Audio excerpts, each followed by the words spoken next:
Yes? We have Richard. So Richard started off as a computer scientist and is now working with economists. Economists and interaction. Psychologists. Sorry, everyone. Okay, right. Yeah, so I'm Richard. I should have finished in the DCC by now. I'm also attached to the Meaningful Consent in the Digital Economy project, which is sort of what I want to talk about today. There we go. So why would we talk about consent? So consent is an increasingly important concept in data protection regulation. It's already present in the e-privacy directive, the original one, which is why we have to opt into email marketing, and it should be present in the new general data protection regulations. Consent that we normally see nowadays, when you say consent, people think of the cookie notices. And that's become a bad thing because basically ain't nobody got time for consent anymore. So consent has this bad rep. People say that consent doesn't help, that consent is damaging. And I think that's probably wrong. I think we need to take a broader view of what consent really is and understand what its role will be, because consent doesn't fix everything, but consent is an important part of data protection. If nothing else, because sometimes you can't think of a better legitimate reason to process someone's data, but they may want you to do it, so sometimes you do need to go back to a data subject and say, I'd like to do this, could you just give me permission?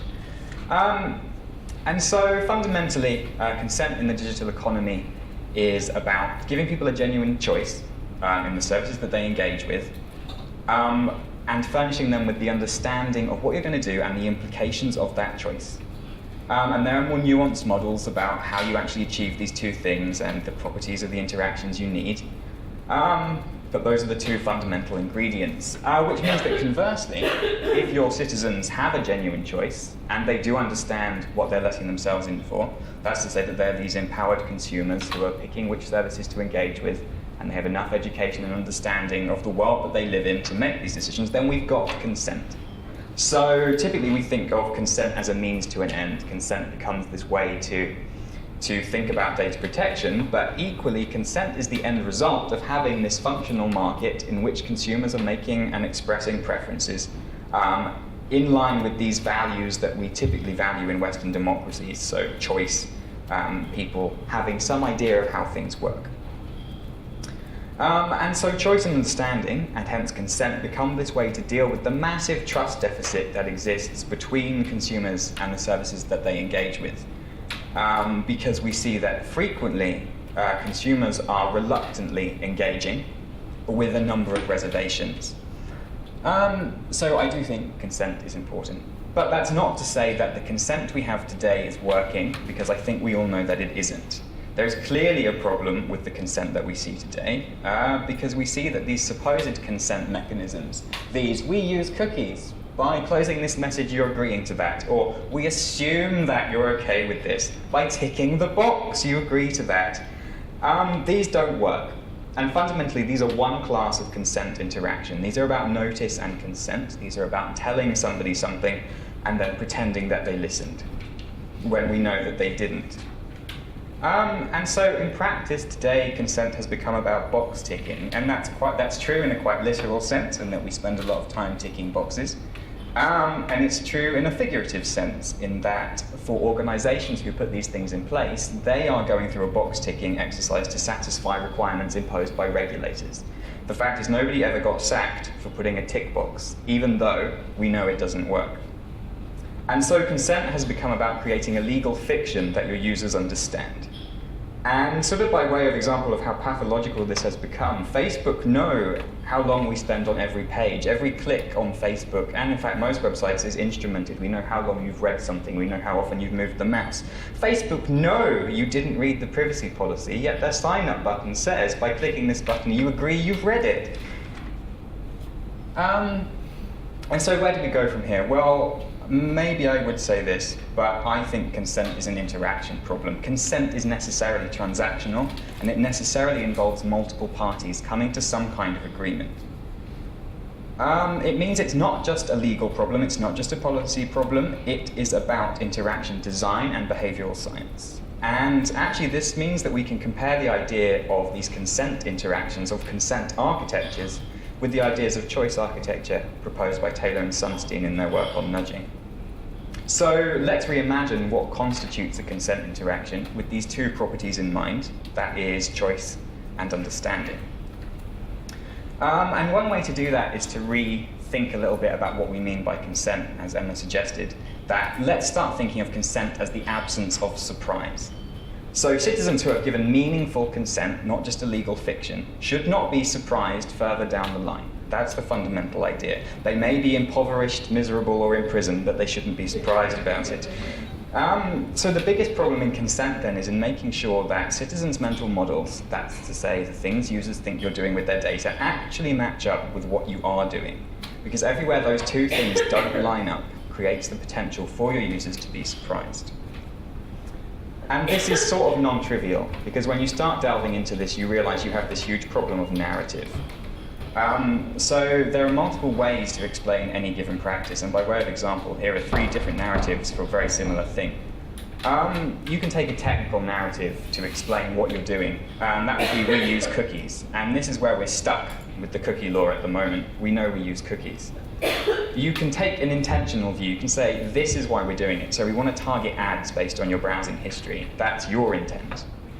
Or you can say to your users, actually, this is how it's relevant to you. This is the values that you care about, and this is what this decision has to do with them. So an explanation there might be that actually this targeting might limit the range of products that you've shown, the services or jobs. It might actually reinforce these social inequalities because of our choice of algorithm. And so choosing that correct narrative and helping users to contextualize the risk can become part of consent, and that is an open question about how we do that. But we also see that users are really bad at moving between these levels. Even though it logically follows that using third parties I can track you, you might infer my intent, and you can probably work out if you thought about it hard enough what the consequences might be. We see from the research that we've done in the project that I've done through my PhD that actually users don't make these leaps from one to another. So saying we use cookies, even we use cookies to target ads, isn't good enough. But the promise of formulating consentfulness as this nice metric is that it moves the design of consent mechanisms from this speculative box-ticking exercise, which is how we follow best practice guidelines from the Information Commissioner, into this empirical process that we can iterate around. If you can measure the consentfulness of an interaction you're giving to your users, then engineers can iterate on that, they can improve how they're doing it, and that's the sort of thing that interaction engineers and designers and programmers are really good at.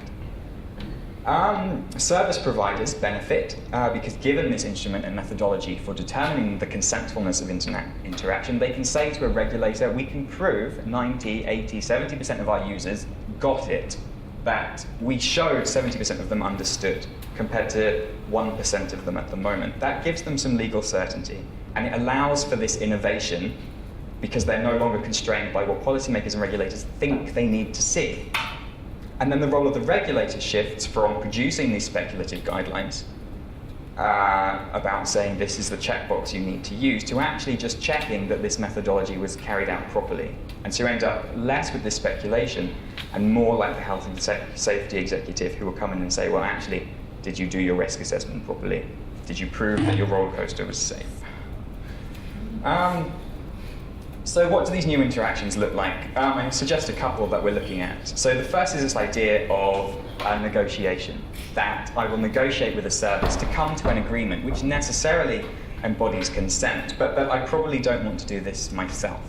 But that using an agent, represented by the dog, acting on my behalf, if my software agent knows my preferences, knows what I care about, and knows perhaps something about my personal context and where my risk is, it can negotiate on my behalf to say, this is the data you can have from my personal data store, perhaps this is the data you can't, and what am I going to get in return? It could say to Facebook, look, you're making 20 cents a month from my profile by selling this information to ad brokers, I'll just give you 50p, and then my data will be safe and it will save you a lot of hassle as well. And that's the sort of negotiation that we'd like to unlock, because actually that allows consumer preference to start acting as a market force. And by involving these semi-autonomous agents, we overcome a lot of the cognitive biases that undermine user decision-making. It doesn't necessarily need to trade off so drastically future risk against short-term gain. And of course, it gives credit for this idea of what I would call reverse expectation alignment. So this is not changing what your user thinks. This is using how your user thinks your service should work and acting like that. It's if your service looks like a duck, you should make it walk and quack like a duck. And then where your practice deviates from user expectations is where you need to inform them about things. You no longer need 20 pages of privacy policy if the only thing that's unexpected is this tiny bit of novelty around, I don't know, who you're selling the data to. And consider doing things just in time. So if I sign up for Facebook and I don't upload any photos for 6 weeks, don't make me consent to your policy around photo copyright or photo privacy when I sign up. Do it when I upload the first photograph. A little regular information is easier to process.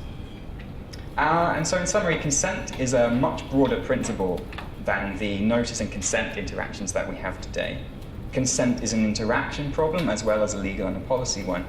And research towards making measures of consent empirical should provide assurance to business and consumers and allow innovation in this space.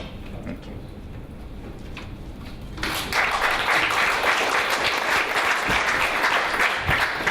So that's really exciting work